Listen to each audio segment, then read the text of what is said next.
Hello dear students, कैसे हैं आप सभी। आई होप आप सभी लोग बहुत बढ़िया होंगे। आज हम लोग पढ़ने वाले हैं मैग्नेटिक परमिएबिलिटी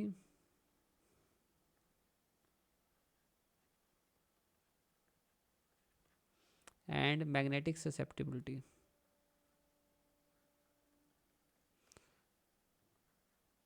ससेप्टिबिलिटी, ठीक है। ये क्या होती है आज हम ये बात जानेंगे।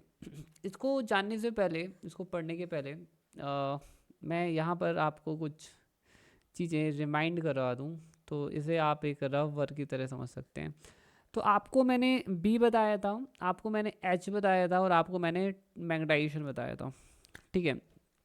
तो जो बी था that is because of the total current, है ना। तो बी जो है हमारा जो मैग्नेटिक फील्ड होता है that is because of the free current as well as bond current, जिसका फॉर्मूला होता है mu nought H plus M, ठीक है। ठीक है, तो ये इतना होता है, ठीक है। फिर एच जो होता है, तो ये वाला जो है बॉन्ड करंट, ठीक है। जो बी होता है that is due to bond plus free current, दोनों के करंट का कारण होता है। ये वाला जो मैग्नेटिक फील्ड होता है इसे मैग्नेटाइजिंग फील्ड कहते हैं, इसे मैग्नेटिक इंडक्शन कहते हैं। ये हमारा फ्री करंट के कारण होता है। इसे कंट्रोल करना काफ़ी इजी होता है, इसे हम कंट्रोल नहीं कर सकते हैं, ठीक है। और एम जो होता है ये टोटल मैग्नेटाइजेशन होता है, ठीक है। मैग्नेटाइजेशन वेक्टर कहते हैं, जो कि होता है total magnetic moments per unit volume, ठीक है।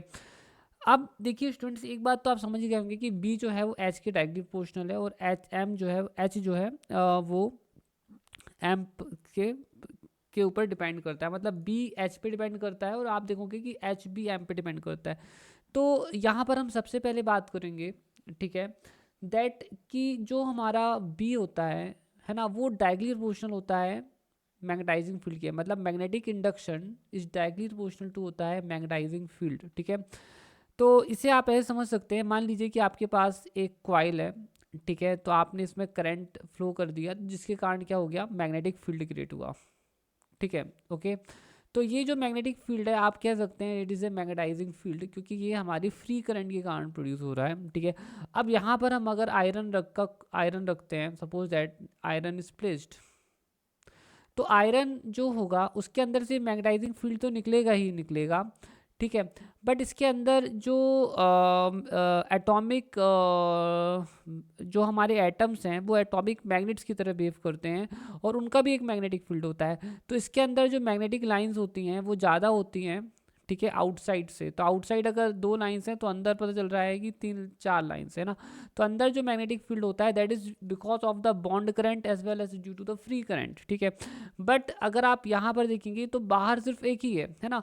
तो जो बी होता है जो अंदर डेवलप हो रहा है ना, ठीक है, वो एच के डायरेक्टली प्रोपोर्शनल होता है। ये एक सिर्फ एक एग्जांपल है, ठीक है। हालांकि यहाँ तो हम एक जनरल बात कर रहे हैं, बट एक एग्जांपल है जिसे आप समझ सकते हैं, ठीक है। तो जो बी होता है मैग्नेटिक इंडक्शन होता है वो एच के डायरेक्टली प्रोपोर्शनल होता है, ठीक है।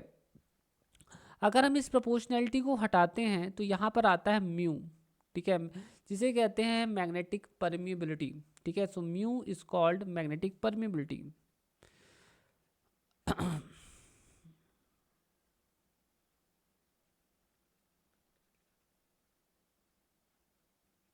ठीक है, इसे कहते हैं मैग्नेटिक परमिएबिलिटी, ठीक है। ओके, तो magnetic permeability is basically the ratio of its a ratio of B and H.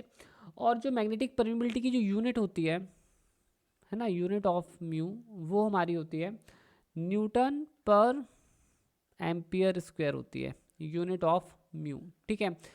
तो मैग्नेटिक परमिबिलिटी तो आई होप सो क्लियर है। तो it is the magnetic permeability of the medium. तो यहाँ पर मीडियम हमारा एग्जांपल करें तो ये हमारा मीडियम था, तो हमने इसी की मैग्नेटिक परमिबिलिटी यहाँ पर निकाल ली है, ठीक है।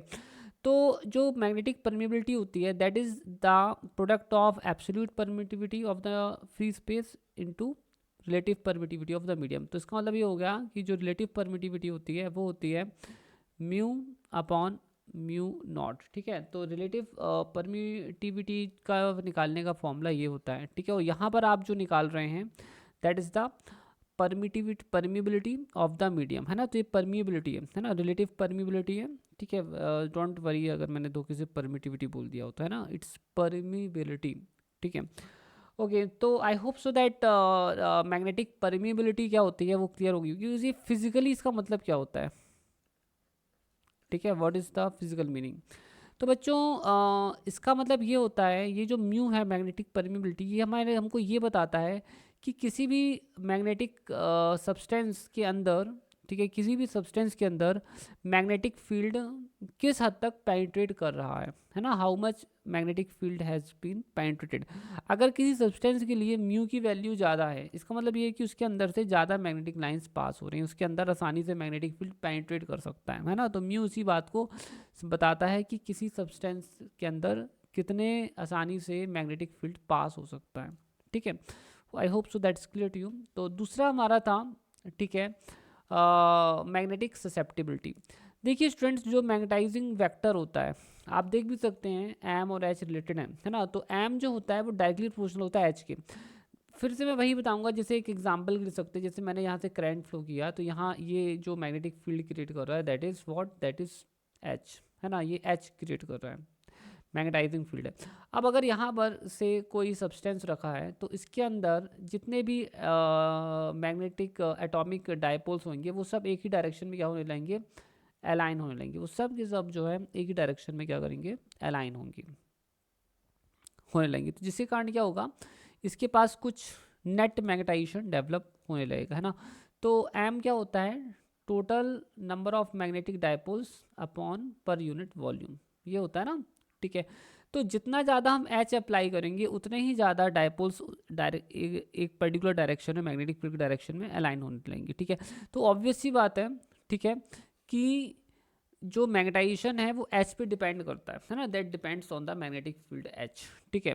ओके, जब हम इस प्रोपोर्शनैलिटी को हटाते हैं तो यहाँ पर मिलता है काई, जो कि क्या है, मैग्नेटिक ससेप्टिबिलिटी कहलाता है, ठीक है, which is called magnetic susceptibility.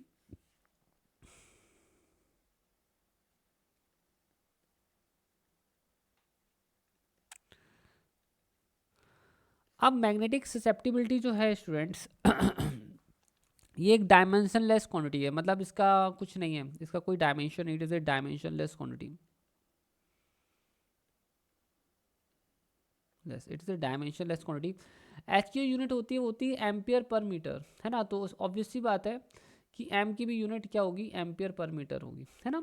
सो ये आप ध्यान रखिएगा फ्यूचर के लिए, ठीक है। ओके, और अब बात करते हैं कि फिजिकली जो है, ठीक है, फिजिकल मीनिंग की अगर हम बात करें कि इसकी जो फिजिकल मीनिंग है वो है क्या ससेप्टिबिलिटी की।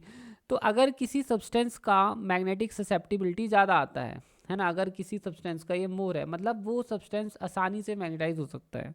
अगर किसी सब्सटेंस का एक्स कम है, ठीक है, तो वो सब्सटेंस, ठीक है, आसानी से मैग्नेटाइज नहीं होगा, ठीक है।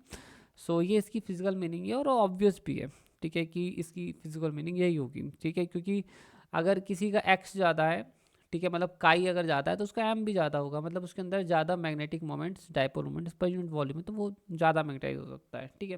तो I hope so that well clear to you, ठीक है। तो स्टूडेंट्स यहाँ पर ये हमारे दोनों टॉपिक्स ख़त्म हो जाते हैं, ठीक है। Thank you, take care, bye.